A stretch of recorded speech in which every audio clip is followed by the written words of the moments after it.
Hello my friends, Stark here. Stark date 2024.07.03.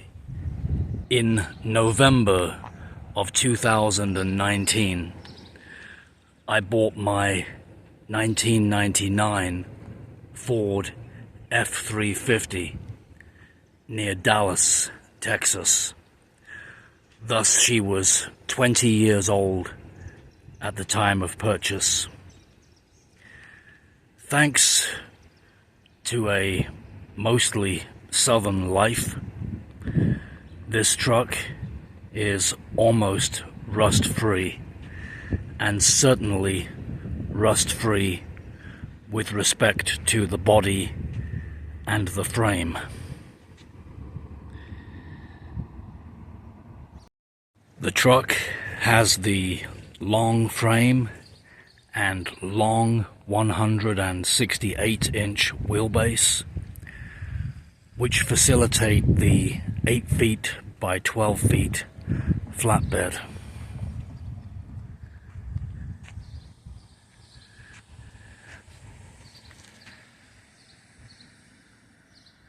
The gross vehicle weight is 12,500 pounds.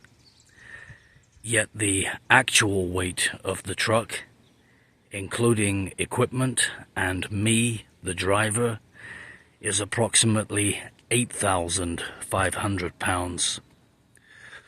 Thus, equipped with the heavy-duty spring pack, this truck has an effective payload of 4,000 pounds or 2 tons.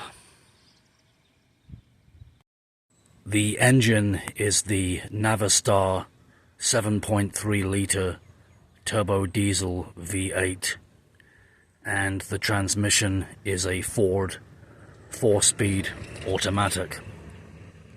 Frankly, I'm disinterested in performance modifications unless those modifications yield improved fuel economy.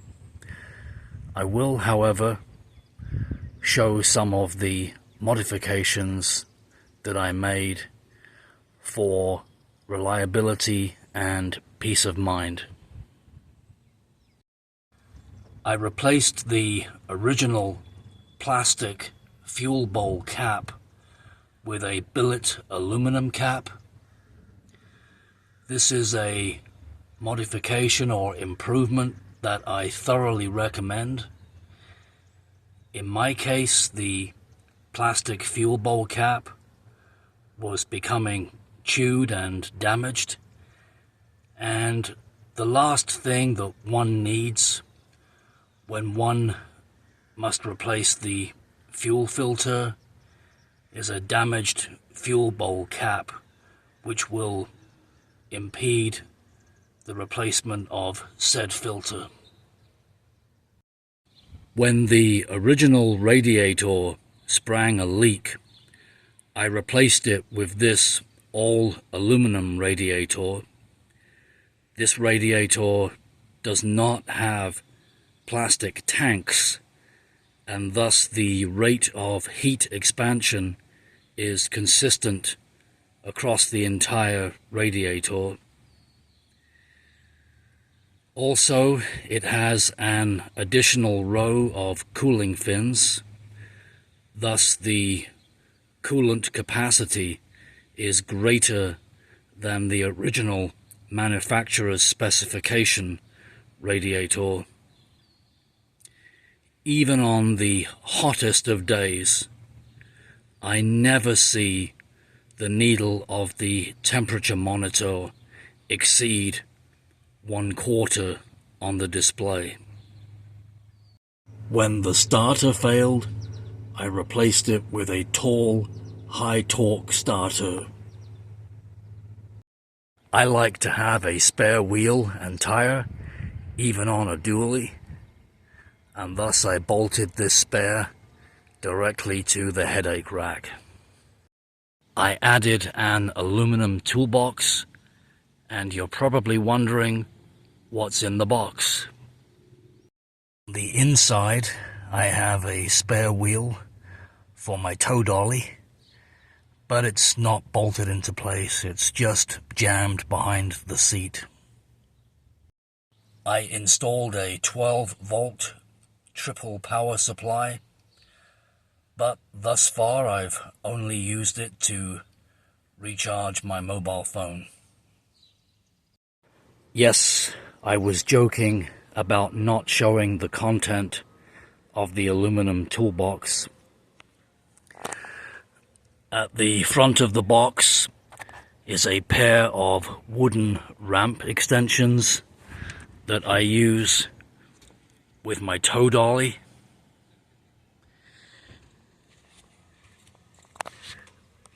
These gray straps are also for use with the tow dolly.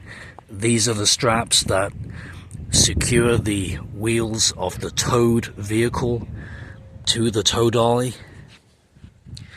Here's a variety of cargo ratchet straps, a 3-ton floor jack. No point in having a spare wheel and tire without a jack. And in the case, a trio of warning triangles, set of jump cables, and this strap is handy for wrapping around an axle or a sway bar if it's sufficiently durable. And then I can use the winch of my tow dolly to hook into the strap and load the vehicle.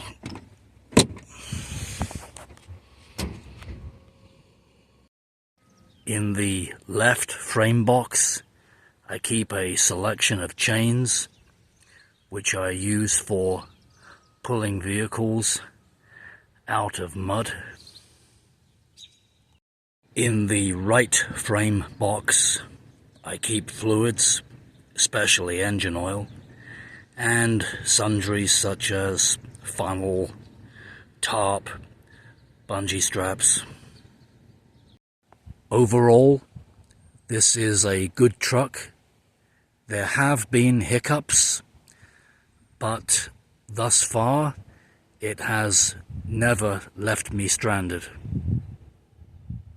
Regrettably, this engine burns oil, a considerable amount of oil.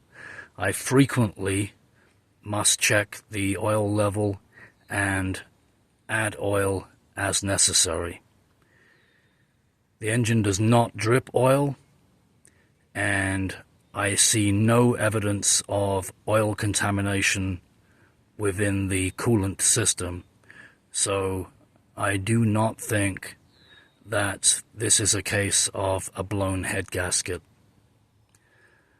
I have a theory of what may be wrong with this engine, but before I offer my theory and influence your own thinking, I ask you to listen to the engine and to watch the smoke exiting from the exhaust pipe. Hear it, see it, and offer your own theory upon what may be wrong with this engine before I supply you with my theory. 217,000 miles show on the odometer. We don't know how many idle hours has this engine. This is a cold start, yet on a summer's day.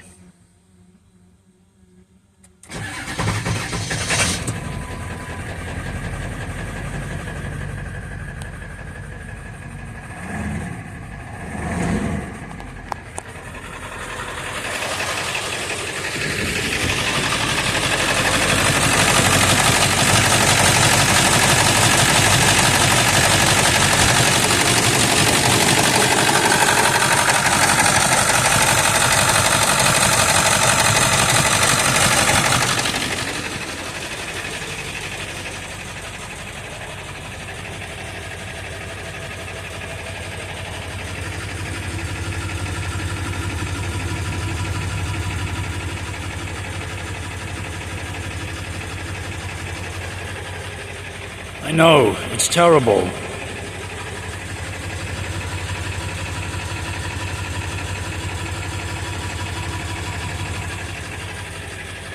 It does improve as the vehicle warms up, but never disappears.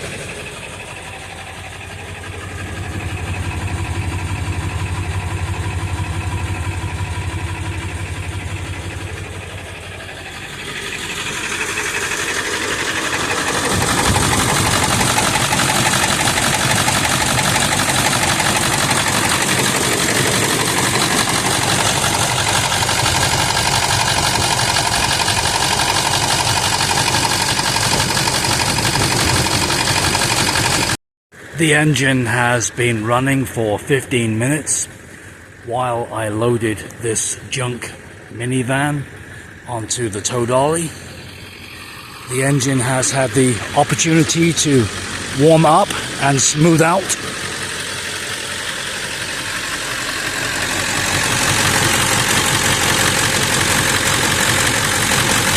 The engine sounds much more confident now.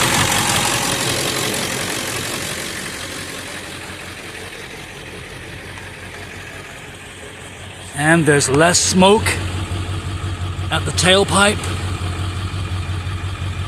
And that's about as good as it gets. What do you think, my friends? What's wrong with this truck?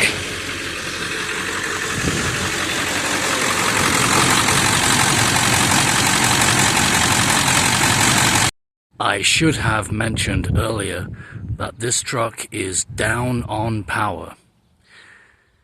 It will reach highway speeds, say 55, 60 miles per hour, even faster. Yet there is a pitiful lack of alacrity. She is slow on acceleration. All right, you've heard it, you've seen it, and if you want more time to consider, then pause the video here.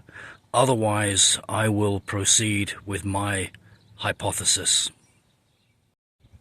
Could it be a cracked injector cup?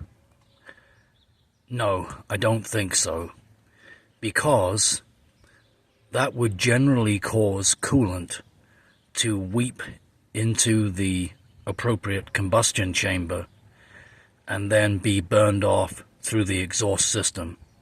And that in turn would lower the coolant level over time. Yet this truck does not lose coolant. Furthermore, there is no evidence of coolant contamination inside the coolant reservoir. Could it be blown seals at the turbo? The turbo uses the engine oil for lubrication. It does not have its own dedicated oil supply. So if the seals blow, either the input or the output seal at the turbocharger, then it's possible that engine oil could find its way into the exhaust system. Well, I think this is a possibility, but I still don't think it's the cause of this truck's issues. I removed the air supply hose to the turbo, and there was a little oiliness to it, but not a lot, not enough to make me think that there was a serious oil leak.